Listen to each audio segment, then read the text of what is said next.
বিলকিস মার্কেটে আসার আগে আগে দেখতেছি সব লাইট, পৌরসভার লাইট সবগুলো বন্ধ হয়ে গেছে। জয় বাংলা স্লোগান দিয়ে তারা গুলি বর্ষণ করতে করতে আমাদের ছাত্রদের উপর, যিনি লাস্টে মারা গেছেন, উনি আমার চোখের সামনে ওখানে গুলিবিদ্ধ হয়েছে। আওয়ামী লীগের কিছু মানুষ এই আন্দোলনে ঢুকে যেত, মানে উচ্ছৃঙ্খল একটা পরিবেশ সৃষ্টি করার জন্য। যদি কারফিউ হয়, আর্মি গুলি করবে, আমরাও মরে যাব, এটা আমরা পরোয়া করি না। তো আমরা তো আসলে ওই দিনই, ওই যে 5 তারিখের আগে অনেকবার মরেছি, অনেকবার মরে গেছি। এখন অনেকে মৃত্যুর ভয় দেখায়।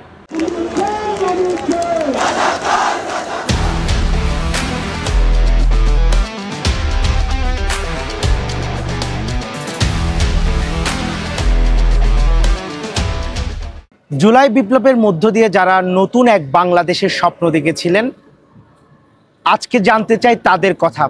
কোন স্বপ্নের তাগিদে তারা এই আন্দোলনে অংশগ্রহণ করেছিলেন, কেমন বাংলাদেশ চেয়েছিলেন তারা। আজকে আমাদের সাথে আছেন একরামুল হক, যিনি 24শে জুলাই আন্দোলনের অন্যতম ছাত্রনেতা। একরামুল হক, আপনাকে স্বাগত জানাই আমাদের পেনোয়ার আয়োজনে। প্রথমেই আপনাকে জানতে চাইব, এই আন্দোলনে আপনি কিভাবে জড়িয়ে গেলেন এবং এই আন্দোলনে অংশগ্রহণ করার জন্য আপনার কি মোটিভ ছিল? আসলে আমরা যখন জুলাই আন্দোলন চলতেছে, সারা বাংলাদেশে যখন ছাত্র হত্যা হচ্ছে, ছাত্ররা গুম হচ্ছে, এই হেলিকপ্টার যুগে গুলি হচ্ছে, প্রশাসন যেভাবে পাখির মতো করে আমাদের ছাত্র ভাইদেরকে হত্যা করছে, তখন নিজেকে আর যে মানুষ, আমি যে মানুষ, এটা আন্দোলন না আগে যে আমি আন্দোলন করতেছি 16 তারিখ থেকে যখন এখানে আন্দোলন শুরু হয়েছে, এখন যে বেঁচে আছি এটা মরে যাওয়ার মতোই। আমি যদি মরে যাই তাহলে আন্দোলন করেই মরবো, এই চিন্তা ভাবনা আসছে নিজের মধ্যে। অংশগ্রহণ করার পরে আন্দোলন চলতেই থাকে। এরপরে হচ্ছে 16 তারিখে একটা মামলা হয়েছে। মামলা হওয়ার পরে ওখানে আমি 23 নম্বর আসামি ছিলাম। আরেকটা মামলা হয়েছে, ওখানে আমি 13 নম্বর আসামি ছিলাম। আরেকটা, এই 3টা মামলার মধ্যেই আমি আসামি ছিলাম। 18 তারিখ আমরা এই আন্দোলন লিং রুট থেকে টার্মিনাল পর্যন্ত আমরা এসেছি। আসার পরে আমরা ওখানে আন্দোলন সমাপ্ত ঘোষণা করে আমি কলাতলি হয়ে টমটম যুগে আসলে আমি কালোর দোকান চলে আসবো, এরকম একটা অবস্থা। তখন দেখতেছি কিছু ছাত্র ভাইয়েরা যে আবারও মিছিল নিয়ে তারা এই শহরের দিকে ঢুকে পড়বে, এরকম একটা অবস্থা। আমি কালোর দোকান দেখা মাত্র তাদেরকে সাথে নিয়ে আবার তারা যখন এদিকে বাধা মানতেছে না, এদিকে ঢুকে পড়েছে। ঢুকে পড়ার পরে লালদিঘির পার আসার পরেই আমাদের সাথে পুলিশ ছিল, পিছনে পুলিশ ছিল। লালদিঘির পারের আসার আগে বিলকিস মার্কেটে আসার আগে আগে দেখতেছি সব লাইট, পৌরসভার লাইট সবগুলো বন্ধ হয়ে গেছে, অটোমেটিকলি বন্ধ হয়ে গেছে, পুলিশ সরে গেছে। তখন দেখতেছি আপনার আওয়ামী লীগ পার্টি অফিস থেকে আপনার জয় বাংলা স্লোগান দিয়ে তারা গুলি বর্ষণ করতে করতে আমাদের ছাত্রদের উপর এদিকে আসছে। আসার পরে আমার অনেক ভাই গুলিবিদ্ধ হয়েছে। হওয়ার পরে আমরা কোনো রকম সব যাকে যেভাবে পারি আমরা সবাইকে সরাই দিয়েছি। সরাই দেওয়ার পরে আমি ওখান থেকেই আমার আরেক বন্ধু ছিল অ্যাডভোকেট ইব্রাহিম, সে আমাকে দূর করে নিয়ে গেছে এক প্রকার।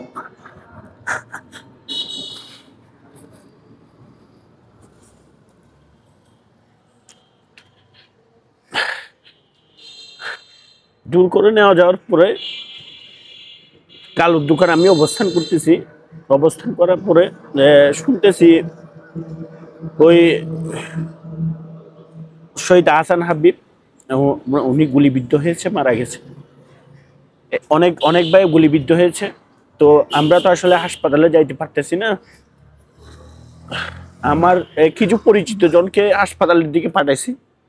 পাঠানোর পরে আমি আবার কালোর দোকানে অবস্থান করে, কালোর দোকান পেট্রোল পাম্পের একটা পরিত্যক্ত টায়ার ছিল, ওই টায়ার নিয়ে আমার মোটরসাইকেল থেকে তেল নিয়ে আমি ওখানে আগুন ধরাই দিয়েছি, আমি আর আমার বন্ধু।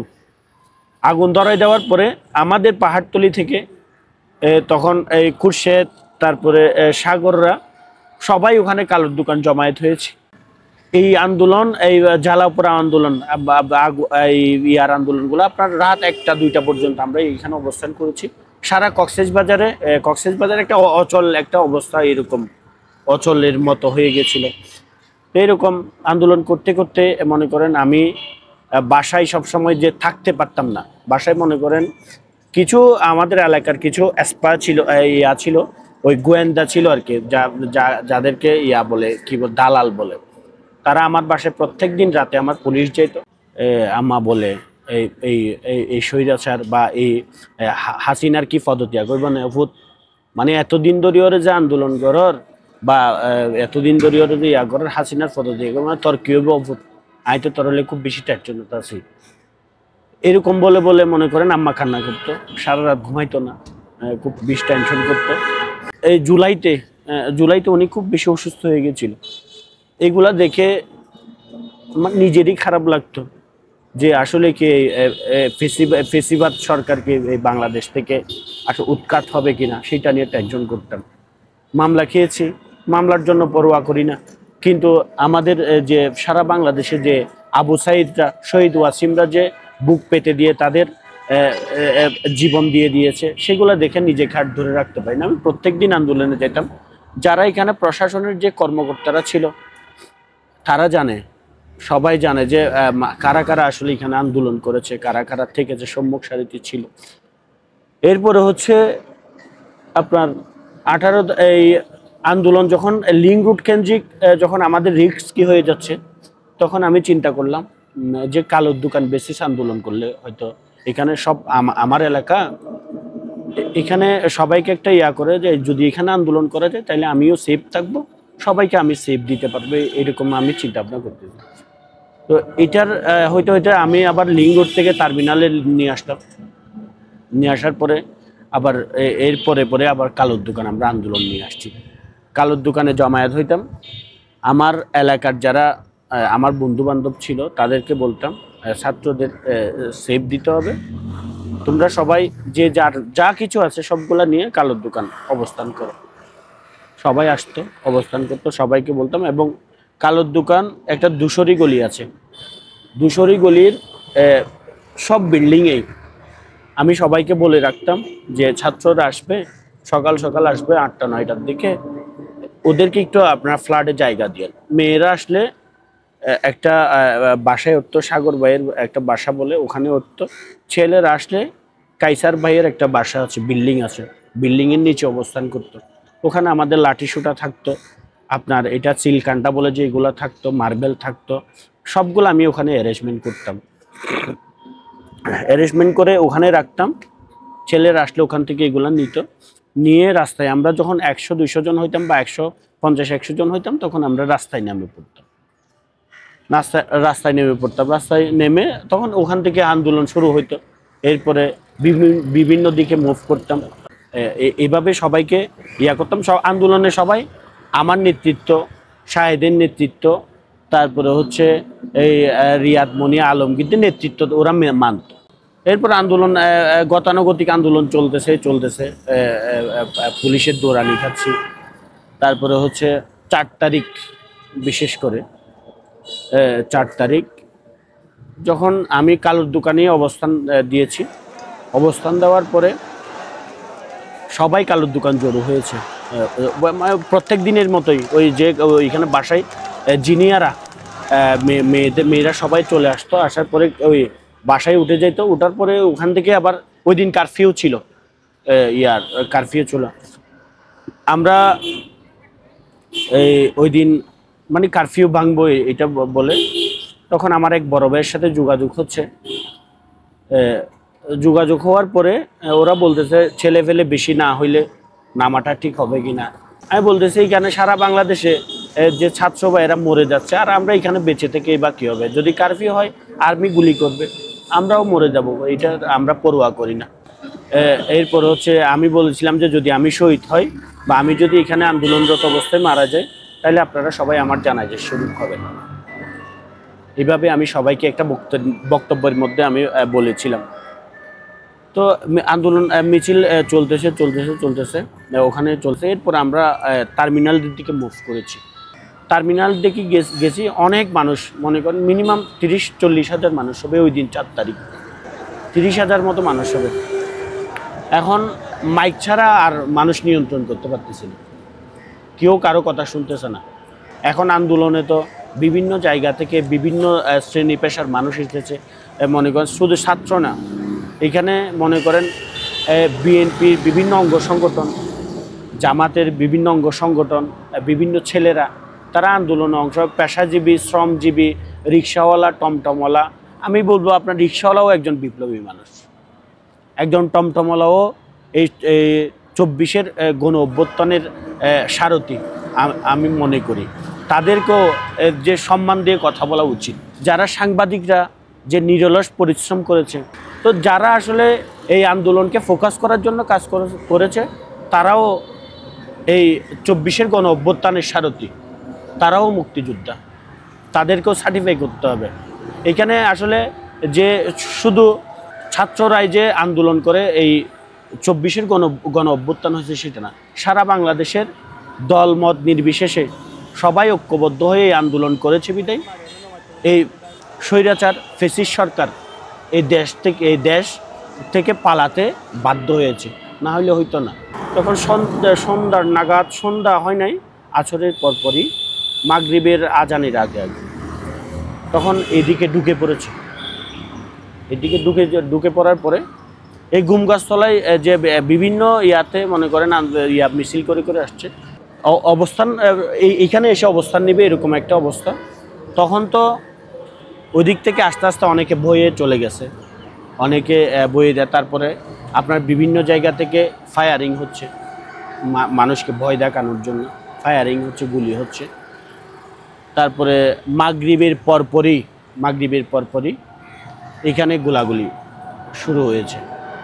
এখানে আবার আপনার কিছু মানুষ এরকম আসতো, মানে খুব বেশি অ্যাগ্রেসিভ ছিল, হ্যাঁ, এবং আওয়ামী লীগের কিছু মানুষ এই আন্দোলনে ঢুকে যেত, মানে উচ্ছৃঙ্খল একটা পরিবেশ সৃষ্টি করার জন্য। তখন আপনার ওই যে নুনিয়াছড়ার দিকে মুভ করার জন্য যখন ছাত্র জনতা করতেছে, ওখান থেকে ফায়ারিং গুলি করতেছে, গুলি করার পরে দফায় দফায় গুলি করার পরে আমরা ধাওয়া মনে করেন এইভাবে করে সিলকানটা দিয়ে যে একবার ধাওয়া দিই, আবার ওরা আসে। আবার কিছু ছেলেপেলে মনে করেন কথা শুনতেছে না, এখানে বুঝে নেই তো আন্দোলনে এরকম ছিল, বাধা মানতেছে না, তো গুলি করতেছে। গুলি করার পরে মনে করেন কিছু মানুষের গায়ে গুলি লাগতেছে। একজনকে, যে আমার এক বন্ধু, খুলে করে হাসপাতালে নিয়ে যাচ্ছে, রিক্সাতে তুলে দিচ্ছি, এরকম একটা অবস্থা। আপনার তখন নুনিয়াছড়ার দিকে লাস্ট মুভমেন্ট করার জন্য একটা ছেলে ওইদিকে থেকে গেছে, এরকম মানে ওকে নিয়ে আসতে হবে, এরকম একটা অবস্থার মধ্যে যখন আমরা ওইদিকে যাচ্ছি, তখন আবারও ফায়ারিং হচ্ছে। ফায়ারিং হওয়ার পরে ওই আপনার যিনি লাস্টে মারা গেছে আর কি, উনি আমার চোখের সামনে ওখানে গুলিবিদ্ধ হয়েছে।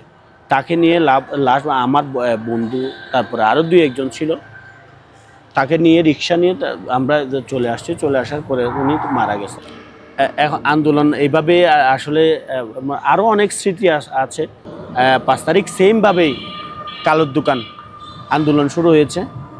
আন্দোলন শুরু হওয়ার পরে সকালেই আমরা নামার পরে এক বড় ভাইকে ফোন করছি মাইক আনার জন্য। উনি কোর স্কুল থেকে আমাদের মাইক ব্যবস্থা করে দিয়েছে। তারপরে আপনার চলতেছে আর্মি আসছে কালোর দোকান। আর্মি আসার পরে আমি মাইকে বারবার ঘোষণা দিচ্ছি, আপনারা মানে ভয় পাবেন না, শান্ত হয়ে বসেন, মিছিল করেন, স্লোগান দেন। তো আর্মি আসার পরে ওনারা কালোর দোকান যে পাহাড়তলি রোড আছে, রোডের ওখানে ভাবে দাঁড়ানোর পরে ওনাদের সাথে বারবার বলতেছে আপনারা উঠে যান এরকম। আমি বলতেছি আমাদের আন্দোলন চলুক, আপনারা ওখানে দাঁড়ান, হ্যাঁ, আমরা মানে কোনোভাবে মানুষের জানমালের ক্ষতি করতেছি না, আমরা আন্দোলন স্বাভাবিক আন্দোলন চলতেছে। 3টায় সেনাপ্রধান করে দিয়েছে, বক্তব্য দিয়েছে শেখ হাসিনা স্বৈরাচার আসলে পালাই গেছে, এরকম একটা সংবাদ আসার পরে আমরা বিজয় মিছিল নিয়ে কলাতলি হয়ে আপনার ওই দিক থেকে হেঁটে যে এখানে এসেছে মাগরিবের সময়, হয়তো মাগরিবের সময় এখানে আমরা পৌঁছেছি। তো ওই 5 তারিখের আনন্দটা আসলে এই যে সরকার চলে গেছে তখন যে একটা আনন্দ, তো আমরা তো আসলে ওই দিনই ওই যে 5 তারিখের আগে অনেকবার মরেছি, অনেকবার মরে গিয়েছি। এখন অনেকে মৃত্যুর ভয় দেখায়, ফ্যাসিজম কায়েম করার জন্য অনেকে এখনও যে বাংলাদেশকে একটা ইয়াতে নিয়ে যাওয়ার জন্য বিভিন্নভাবে পায়তারা করতেছে।